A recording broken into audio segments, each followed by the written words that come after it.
un jeune homme a usurpé son identité pour s'occuper d'un vieux couple pauvre. Un jour, alors qu'il changeait de chemise, la vieille dame remarqua une tache de naissance sur son dos et fondit en larmes après l'avoir reconnue. Carla et Simon Clark avaient une soixantaine d'années et essayaient de vieillir avec élégance. Mais lorsqu'ils pensaient aux dettes qu'ils devaient encore à de nombreuses personnes, ils étaient profondément déprimés. Simon était charpentier, et après s'être blessé à la main, il avait pris une longue pause dans son travail. Carla s'occupait du ménage, et lorsque leur situation s'est dégradée, ils ont commencé à vendre les vieux objets dans leur garage. Le couple avait du mal à joindre les deux bouts jusqu'au jour où ils ont rencontré sur le pas de leur porte un étranger qui s'est présenté comme Dylan. Ils ont fait aveuglément confiance à cet homme, ignorant sa véritable identité, et la révélation choquante quelques jours plus tard a fait pleurer Carla. « Salut, je suis Dylan. Ravi de vous rencontrer », dit l'étranger en tendant la main à Simon. « Bonjour. Comment pouvons-nous vous aider, Dylan ?» demande Simon. L'étranger est resté silencieux pendant quelques secondes et a dit qu'il était là pour les aider à surmonter leurs difficultés. Oui, si est vrai. Je viens d'une organisation d'aide sociale et j'ai été envoyé ici pour m'occuper des personnes âgées en situation difficile. Simon et Carla étaient déconcertés. Une organisation sociale ? Je suis désolé, mais nous ne voulons pas d'aide car nous ne pouvons pas vous payer. Merci de demander, a dit Carla, en refusant l'offre de l'homme. Mais Dylan était déterminé à ne pas bouger jusqu'à ce qu'il soit d'accord. J'ai fait un long chemin pour vous aider. Vous devez accepter et me laisser entrer. À ce moment-là, le couple de personnes âgées a pris peur. Nous voulons que vous partiez, tout de suite. Ou nous appelons les flics, a rétorqué Simon. Bien que Dylan soit parti, il est revenu plus tard dans la soirée et a frappé à nouveau à la porte du couple. Encore vous ? Pourquoi êtes-vous venu ici ? demanda Carla. Parlons de cela à l'intérieur, a dit Dylan en se frayant un chemin dans la maison.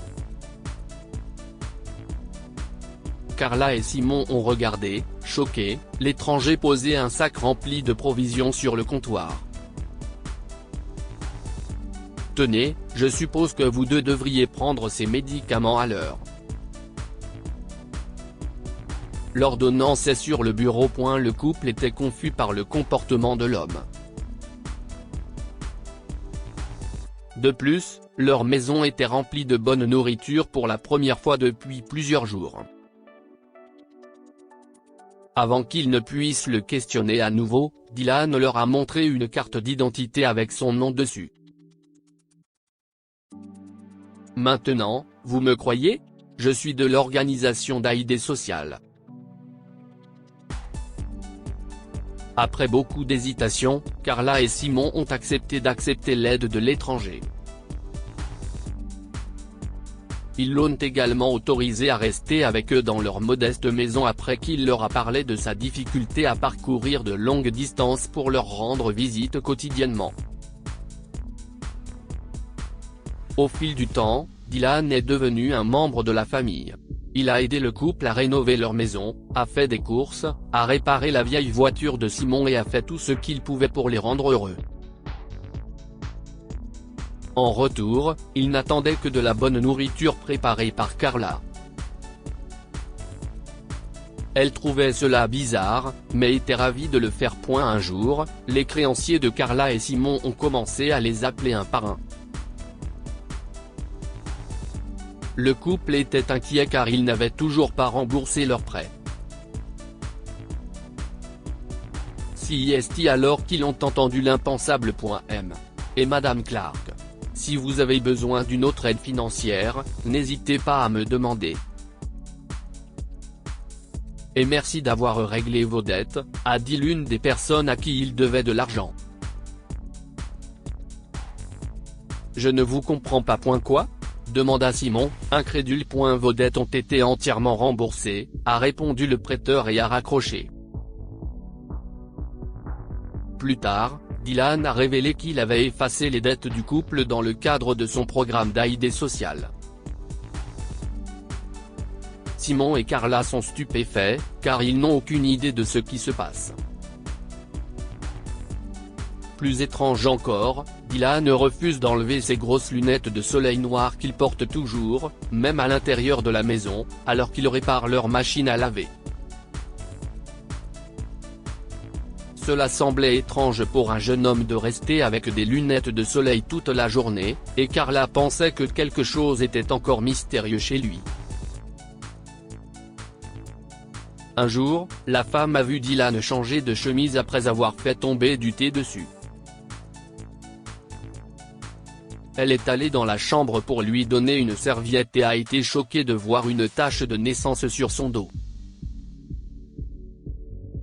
Je ne peux pas le croire, s'est exclamé Carla après avoir vu la tache de naissance qui ressemblait à celle qu'elle avait sur le dos. Elle lui rappelle quelqu'un d'autre. Curieuse, Carla se précipite vers Dylan et lui enlève ses lunettes de soleil. Elle ne pouvait plus retenir ses larmes après avoir vu la cicatrice près de son œil.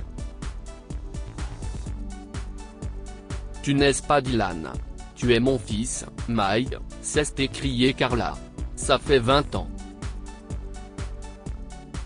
Comment ai-je pu ne pas te reconnaître ? Mike a serré sa mère dans ses bras et a éclaté en sanglots. Je pensais que tu ne voudrais pas me voir. Il y a 20 ans, Carla et son ex-mari Steve Marlowe ont divorcé. Il avait soudoyé le garçon avec une vie riche en Europe, et le petit Mike a cédé. Il a dit au tribunal qu'il voulait vivre avec son père, pas avec sa pauvre mère. Après une longue bataille juridique pour la garde de leur fils de 5 ans, Steve a gagné. Peu de temps après, Steve a emmené Mike à Paris, et Carla n'a jamais revu son fils. Il y a plusieurs années, quand papa a épousé une autre femme et a commencé à m'éviter, j'ai compris mon erreur, s'est écrié Mike. Je suis retourné aux États-Unis et je t'ai cherché. Je t'ai trouvé grâce à une vieille connaissance à qui tu avais emprunté de l'argent. J'ai usurpé mon identité parce que j'avais peur que tu ne me parles pas.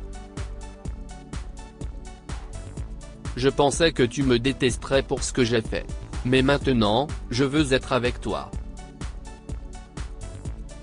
Je veux rectifier mon erreur, maman. Je veux être avec toi, toujours. Les mots de Mike ont fait fondre le cœur de Carla. Heureuse de se réconcilier avec son fils, elle est restée sans voix tandis que ses cris forts résonnaient dans la pièce. Même si tu répètes la même erreur 1 million de fois, je te pardonnerai 1 million de fois. Parce que pour une mère, il ne peut y avoir rien de plus précieux que son enfant, a dit Carla, faisant couler de nouvelles larmes dans les yeux de Mike. La soirée s'est installée agréablement alors que Mike et Carla étaient assis sur la pelouse, regardant ensemble le coucher du soleil. Pourtant, la vieille mère était préoccupée par quelque chose. Mais comment as-tu pu te procurer autant d'argent ? J'espère que ce n'est pas l'argent de ton père. Je ne suis pas d'accord avec cela. Non, pas du tout, maman. Si est mon argent durement gagné. Je suis architecte, et chaque centime que je dépense pour toi est à moi, pas à lui. Carla était ravie d'entendre cela. Ce jour-là, elle a senti de nouveaux espoirs naître dans sa vie, et plus encore, elle était heureuse de retrouver son fils. Que pouvons-nous apprendre de cette histoire ? Les enfants ne devraient pas souffrir des erreurs commises par les adultes.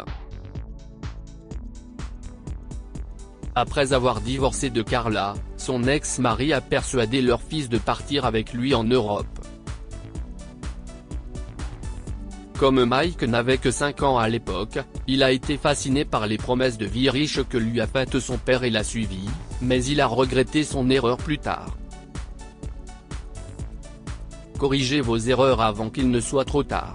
Mike s'est fait passer pour Dylan pour retrouver sa mère après 20 ans, car il se sentait coupable de l'avoir quitté pour mener une vie riche avec son père.